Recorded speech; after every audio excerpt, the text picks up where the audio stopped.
Welcome to Resistance Live. Since 2017, Resistance Live has been the go-to home for political and legal news and analysis through a decidedly progressive activist lens. I'm your host, Elizabeth Cronise McLaughlin. I'm a former Wall Street and human rights lawyer, a lifelong organizer, and a leadership and impact consultant for all those seeking to lead big progressive change in these incredibly challenging times. To get bonus broadcasts, ask questions, and more, don't forget to become a paid subscriber to the show at patreon.com/resistancelive. And to learn more about what we do to help progressive leaders everywhere, check out GaiaLeadershipProject.com. And now, here's today's show. Hi, everybody. Welcome. It's the 17th of September, 2025. And for those of you who are watching on video, I am still recovering from my dog walking on my face. So the shiner is still there. Hopefully it'll be gone before too long, but nobody worry.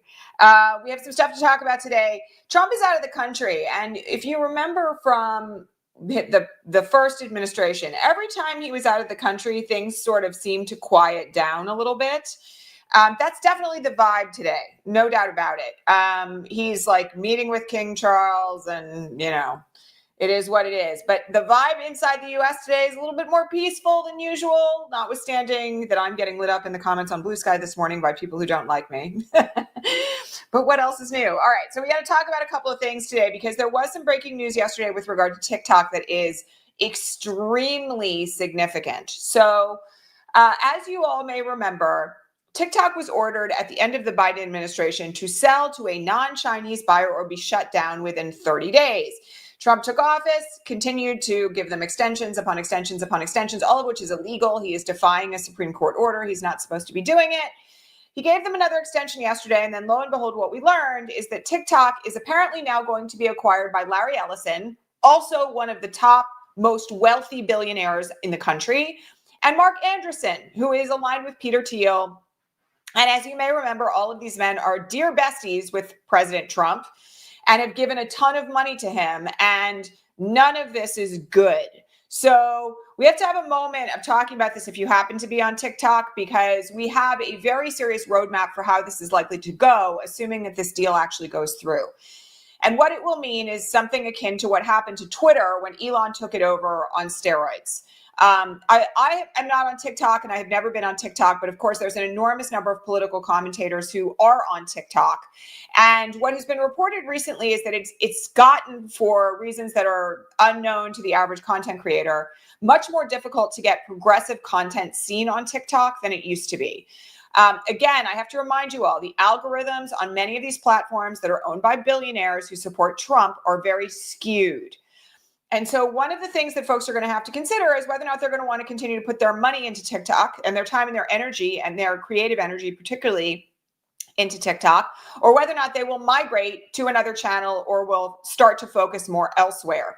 I just want to warn everybody, though, that if this deal goes through, one of the most dangerous things about it is then we will have one of the largest microblogging platforms, aka Twitter, now X, controlled by a Trump billionaire. TikTok, which is, of course, like the largest micro video platform in the world, owned by a Trump ally. CBS has now been taken over, and they're going to appoint Barry Weiss to run it, or so is the rumor. And that has meant certain things like the termination of Stephen Colbert. That channel will now be run by a Trump ally. And that's leaving aside all the other little incursions. So Mark Andreessen, of course, who is now a part of this TikTok deal, also owns a part of SUBSTAck. We have many other smaller media platforms that are being influenced. And then, of course, we have to deal with the entire ecosystem of Meta, of Facebook, WhatsApp, Threads, Instagram, all of which now, and have for quite some time, like, again, you all know I've been preaching this since I left Facebook entirely in 2019, all of which are now controlled by algorithms that amplify far right-wing content and suppress any content that is challenging the administration or challenging the far right. So one of the things that I think we all need to be thinking about here is, like, where are we going to get our media? And I know this has been an ongoing theme here for quite some time. I have also raised huge alarm bells about Substack generally. I'm currently exploring whether or not to move my newsletter off of Substack and onto another platform. And part of that is because we have no idea fundamentally when any one of those platforms may go away. By the way, I do just have to point out that Google owns YouTube. It's all under the same algorithm as well. And one of the primary owners of Google is also someone who was at Trump's inauguration. So, none of this is stable at this point. And it's all the more reason why you should support independent content creators. I'm just going to say one really good piece of news, which is that Patreon remains incredibly independent. That is one reason why we are choosing here to grow our ecosystem for subscribers over on Patreon, because there are no indications that Patreon wants to go anywhere near Trump.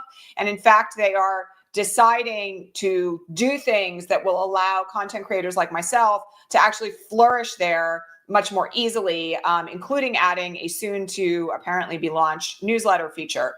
So Patreon's great. And, I expect that we're going to see a lot of content creators on TikTok moving over to Patreon and other platforms. But this is kind of like a huge warning bell. And personally, I'm very concerned about what it means for disinformation and propaganda, that we're seeing so many huge platforms either being acquired or being manipulated now by billionaire Trump allies. So please be mindful about this. And, this leads into another topic that I want to talk about today, because there's been a little bit of a, how shall I describe it? Burgeoning situation on Blue Sky and elsewhere about the issue of registering for protests. Okay, so I was asked about this morning on our Patreon question feed. And I will tell you that my position on this for a very long time has been that it is not a good idea to give your name, email address, and contact information to any organization related to a particular event, meaning like don't sign up for a particular event like a protest using identifiable information. Now, in the last 48 hours, 2 prominent Black commentators and advocates have been saying this very loudly on Blue Sky, and saying it particularly with regard to indivisible-based events. More on that in a second.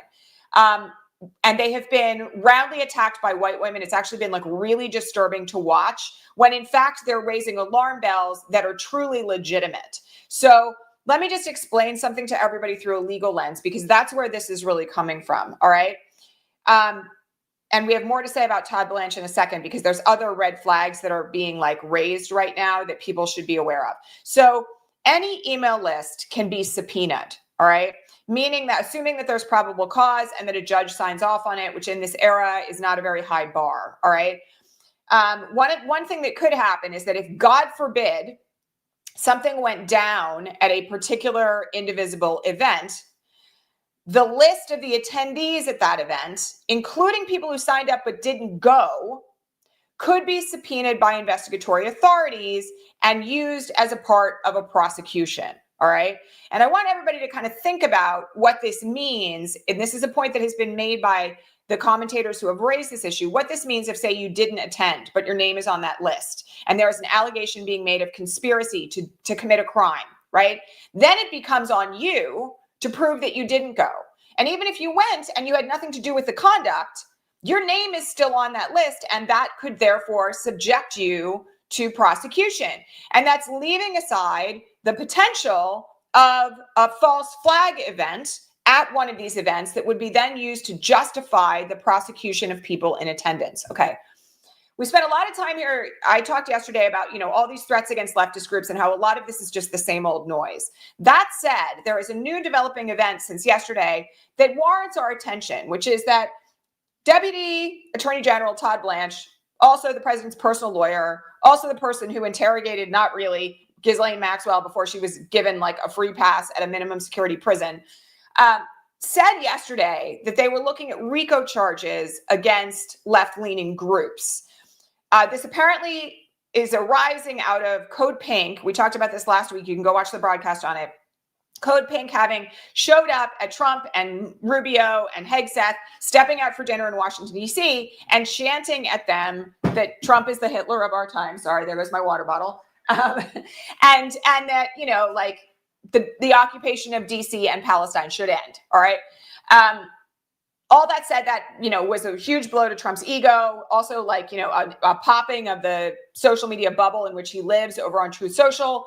And he has now apparently emboldened Todd Blanche, or even asked Todd Blanche, we don't really know, to investigate the potential of RICO charges against left-leaning groups. Now, if you've been here for a long time, you know that RICO cases are very, very hard to prove, okay? You have to prove not only that there is a RICO enterprise, meaning some kind of a business or organization that is designed just to perpetrate crime, but then you also have to prove 3 predicate acts, meaning that the organization has engaged in 3 other crimes of an enumerated list under the RICO statute that would therefore prove that the organization is engaged in this criminal conduct. Now, incredibly hard to prove, and that's on top of the fact that then, like, you have to prove all the other allegations contained in RICO.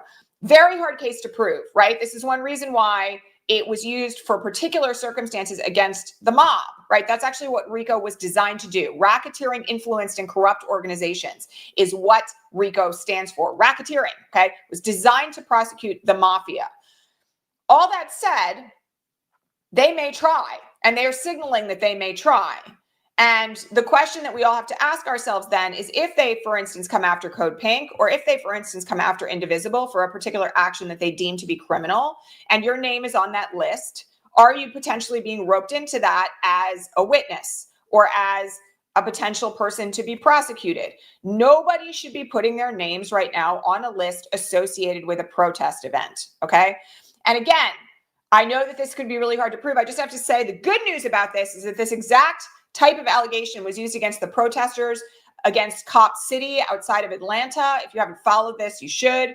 But those charges were very recently dismissed because there was no way to make an allegation that this group of individuals that were out there protesting had actually engaged in racketeering, influence, and corrupt organization act violations, okay?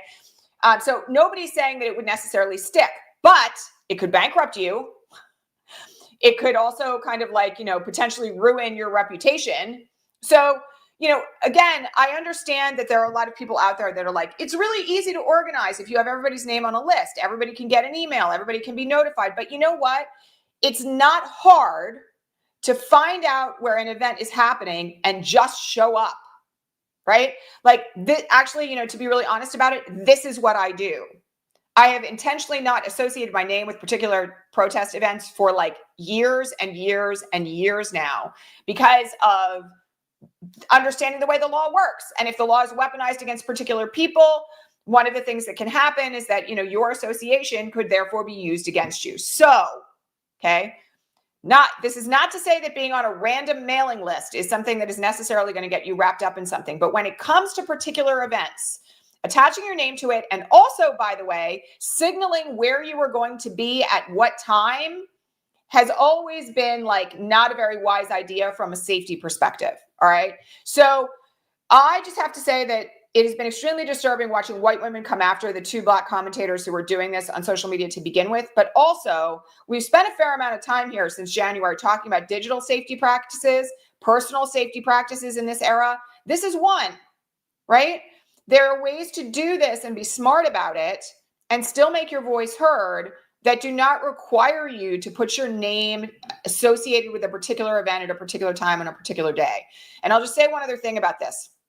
I know lots of people show up to these events, no King's rallies and everything else, and they take a lot of pictures, okay? If I happen to be at a protest and somebody turns their camera on me, I immediately say to that person, I do not put my face on your camera. I literally did this at an event recently. I looked at someone and I said, I do not want to be filmed by you. Don't do that, okay? And that in and of itself is something that I highly recommend to everybody else, right? The other thing you can do is, if you are deeply concerned about digital and personal security in relation to protesting, the Electronic Frontier Foundation, which is at EFF.org, has a series of guidebooks on how you can protect your digital and personal safety when you are protesting, okay? These are people who, for a very long time, in conjunction with organizations like the Progressive Safety Alliance, have been advocating for various ways to keep yourself safe, okay? And we are living in a surveillance state. I mean, everybody should understand this. Some of us don't have any option, like, I'm out here, I've been out here doing this since 2017. But folks who do, I mean, even still, I take incredible privacy precautions. If you guys had any idea the shit that I have had to do, right, to try to create certain safety for myself and my family, it would blow your mind, okay? But all that said, I strongly recommend in this era that you do what you can to avoid associating your personal data with specific events, okay? Because even though, as I said yesterday, I think a lot of this is noise and they're going to do what they're going to do. And sometimes they're going to perpetrate extreme violence and they're not going to be able to carry out every aim that they threaten. Taking safety precautions is also very smart, right? And I personally think that in this era, it's a good idea, especially given the things that they seem to be exploring and the directions that the DOJ seems to want to be going with regard to left-leaning organizations. You know, in this instance, it seems like Code Pink may be the top target because Code Pink organized that event at the restaurant in DC. But, you know, I think knowing what I know about Code Pink, their attitude is probably try me. And, you know, the other thing is I think it will backfire. But I just would be mindful about particular events. Now, let me say one other thing. I know there are plenty of platforms that organize things like phone banking, that organize things like, you know, text banking and door knocking. Okay. That is arguably protected political activity. All right. Under the First Amendment. And I don't personally, my line on this is that if you want to text or phone bank, that's not something at the moment that is in the crosshairs of what the DOJ is trying to do. Events are a different story. And again, I have to remind you, we have very recent history of far right-wing actors doing things in left-leaning protests, a la the George Floyd uprising, to try to cause extreme violence against marginalized people, all right? And sometimes those folks are not caught. And sometimes it actually works, all right? So, you know, again, you got to be really thoughtful about what you're doing here with regard to specific events. That's really where, at the moment, the concern lies from a personal safety standpoint. And I have to say, you know, I'm not allowed to give legal advice here. Please consult your own personal lawyer about this. As an attorney, I know what they can get if they want it. Right. And I have concerns about what's happening at events, what could happen at events, and people having their names associated with events. So again, like, make sure that you are cautious about associating your data with particular events. That's my warning for today on that front. All right. Okay. We have to talk about the shooter and his allegedly trans roommate. And I have to just raise something about this because I'm personally a little surprised, I guess is the way to put it, by how many questions I'm getting about this on the Patreon feed. Okay, so let's just like lay out the lay of the land of what we know so far, okay? Shooter shoots Charlie Kirk, okay? Horrific act of violence, okay? Never the answer. I always have to make this clear. No endorsement of that behavior here of any kind. Horrific way to die, should not have happened, okay? Allegedly, the shooter has a trans roommate, okay? We don't know. I got to say this, like, it's very unusual for the DOJ to be leaking information about this, let alone like having the attorney general or the governor of Utah blasting out alleged text messages evidence from a case like this. Everything that we know, though, is that the roommate, and, you know, I have to say one other thing about this because the source for the fact that the shooter was allegedly in a relationship with the trans roommate is his MAGA mom. And the source for the claim that he was, you know, radicalized by left-leaning media is also his MAGA mom. So there are reasons to be like deeply suspicious about the facts here to begin with. But all that said, what we know is that the roommate, as soon as they became aware that this shooter had done what he did, cooperated fully with law enforcement. That's what we know, okay? And I have to tell you, it makes not one whit of difference to this series of events, whether the roommate was trans, whether the shooter was in a relationship with someone who was trans, whether or not the shooter, you know, did it because he was angry about Charlie Kirk's attacks on trans people. It's irrelevant. It's irrelevant. And anybody who's asking questions about this is why it's so disturbing to me. Anybody who's asking questions about this is kind of falling for a form of propaganda, right? Because you wouldn't be asking this question if the roommate was an average white girl, right? Nobody would be saying, but what about the roommate being a white girl, right? The only reason why people are asking about this is because the New York Post, from leaked information that never should have been released, ran an absolutely salacious transphobic piece claiming that the roommate was trans and that the shooter was in a relationship with this trans person. It's irrelevant. It's irrelevant. The focus on the fact that the roommate may or may not be trans is taking the focus, frankly, off of the event itself. It is playing into the weaponization of this event against trans Americans to even give it that degree of attention. Okay. Like, why do you care? That's the thing I keep thinking whenever like a dozen questions about this on the Patreon feed. Why does it matter? Why does it matter? Like, he's confessed, apparently, if we are to believe what the Trump administration has leaked. It makes absolutely no difference whether or not he was living with a trans person. And focusing your attention on that is actually giving the far right wing what they want, because they want to draw attention to the fact that anyone trans was in the proximity of the person who carried out this shooting, because it gives them an excuse to weaponize the event. So just critically important to just let it go. Okay. It has no bearing whatsoever on this. They want to be able to blame trans people, persecute trans people, weaponize this event against trans people, use it, let's just be very clear about it, to wipe trans people off the face of the earth. And anyone who's focusing on these details has kind of lost the appropriate train of thought about this. All right. Because there's lots of things to talk about in relation to the murder of Charlie Kirk that have nothing to do with this. Okay. So I kind of want people to just let that go, because the right wing's going to do what they're going to do. And like every other form of propaganda, the right wing counts on people like us pushing it out because we're outraged, or because we're upset, or because we're repeating it, or because we wonder if it really actually might be true. And could that have been the motivation? It does not matter. By the way, you know what people are not focusing on? The dozens of photographs on his mom's Facebook page of that kid with guns from a tiny age, right? Of him with a rocket launcher on his shoulder as a teenager.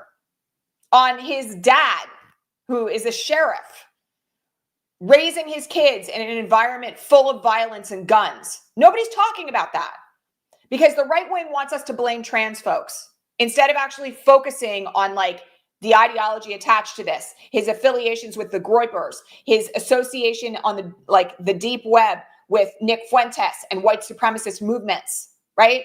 His posing as a Groyper meme on social media for Halloween. They don't want us talking about that.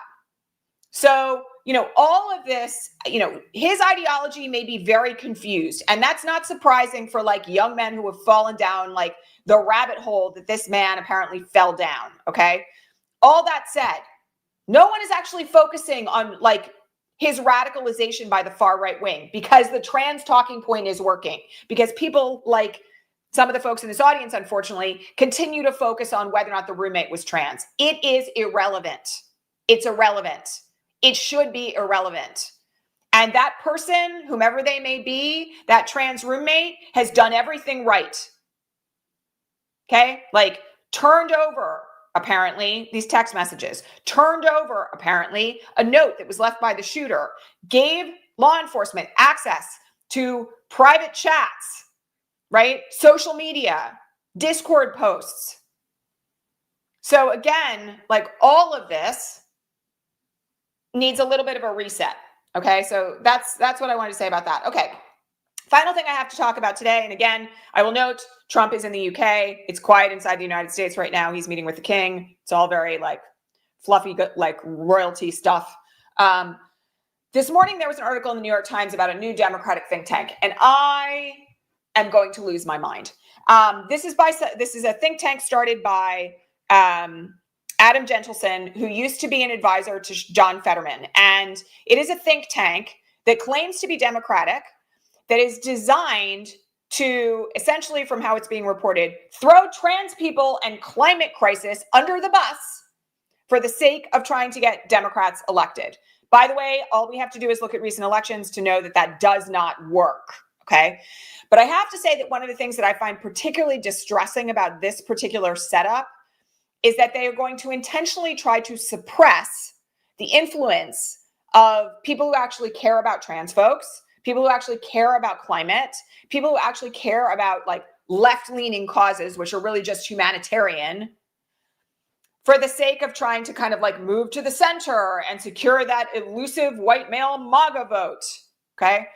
None of this is wise. And I have to say that I am exhausted, like just exhausted by the unwillingness of a certain faction of the Democratic Party to actually look at what's working right now. Mamdani, Fatah. Yesterday, I spoke to someone who is, running candidates in Denver who are similarly progressive and left-leaning and who are getting huge traction. One of the things that people need to be mindful of is that there is a recipe right now for what will work to get Democrats elected. And it's people who are on the left, not people who are in the center, not people who are wishy-washying with fascists, not people who are cozying up and trying to play Neville Chamberlain. It's people who are actually taking a stand for everyone. And so one of the things that I just want people to think about when you see things like this is that the way these things are being spun is its own version of propaganda, because the message that it is sending is that we can't win unless we capitulate a little bit. I mean, and like the morality of this makes my head want to explode. Unless we capitulate a little bit by throwing trans people or some other marginalized group or issue under the bus. That is actually not how we win, right? Like, that's a lie. It's like a true fiction that has been proven false time and again, over and over and over again. Like, Mamdani's going to walk away with this mayoral election. And it's not because it's New York City, okay? It's because he has established a broad appeal to everyone by taking a stand for people who need improvements in their lives through social services that will actually make a massive difference. He is actually converting Trump voters because his populist appeal goes straight to the kitchen table issues that incentivize certain New Yorkers to vote for Trump in the first place. So all of this is another sign of the failure, and this is why people are really mad at me this morning on Blue Sky, but I'm just going to say it here, the failure of certain elements of the Democratic Party to get it, right? Like, I have moments where I'm like, they just want to keep losing. They want to keep losing. That's why they're continuing to do this. They're continuing to try to lose because it's the only rational explanation for it. It makes no sense. The data doesn't prove it. Their own research doesn't prove it. And what's happening in the current electoral cycle doesn't prove it. So the thing I just have to say to everybody here is don't believe the hype. We do not have to throw anyone under the bus in order to win. And in fact, we're way more likely to win if we don't. So it's time to kind of get everybody in line, right? And also understand that, I hate to put it in these terms, but anybody who bet their career on John Fetterman, even if they then walked away from him and said, oops, now he's lost his mind, wasn't showing great judgment in the first place, in my opinion. You all know how I feel about this. I was 100% Kenyatta in that campaign for very good reasons. I, spent a lot of time in Western Pennsylvania. I had my own concerns about Fetterman back to the time that he was the mayor of Braddock. But all that said, I don't think the viewpoint that is being espoused by this organization and by this faction of the Democratic Party is at all reliable.